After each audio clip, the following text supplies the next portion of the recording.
Patuloy na nakabantay ang mga pulis sa Davao City sakaling mahagilap si Kingdom of Jesus Christ Pastor Apollo Kibuloy at 5 pang kapwa akusado nitong hinainan ng warrant of arrest. Yan ang ulat ni Jason Amisola ng PTV Davao.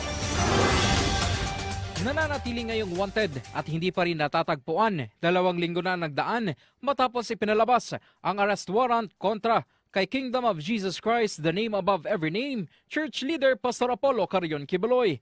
Ayon sa Police Regional Office, patuloy sila sa pagsusubaybay sa kinaroroonan ni Pastor Kibuloy. At sa ngayon, hinihintay na lang nila ang alias warrant kontra sa religious leader tungkol sa judicial warrant nito. Kung yapon siya, mahulog yapon siya ng wanted or fugitive, ipangita sa balaod para atubangon niya ang kaso nga gi-file against sa iya.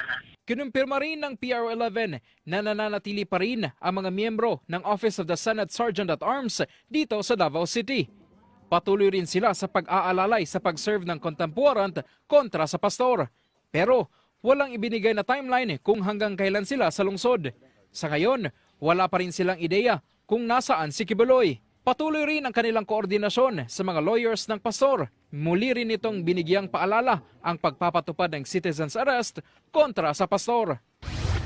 Kinumpirma naman ng Davao City Police Office na sa pag-serve nila ng ibang arrest warrant kontra kay Kibuloy at sa 5 pa nitong mga kasama, negatibo na ang kanilang presensya sa kanilang ibinigay na mga address. And then ang hangtod karon nag-exert ta og kanay effort nga malocate nato si Pastor Kibuloy and the rest nga 5 ka buok.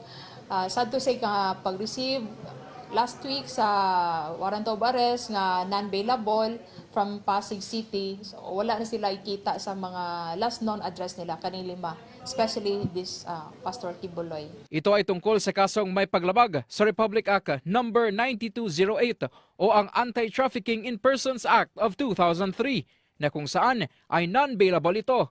Matatanda ang tumungo sa opisina ng National Bureau of Investigation 11 ang 5 mga kasama ni Kibuloy at nagpiyansa sa kasong ipinalabas ng Davao RTC Branch 12 tungkol sa pagpangabuso. Mula rito sa Davao City, Jason Amisola para sa Pambansang TV sa Bagong Pilipinas.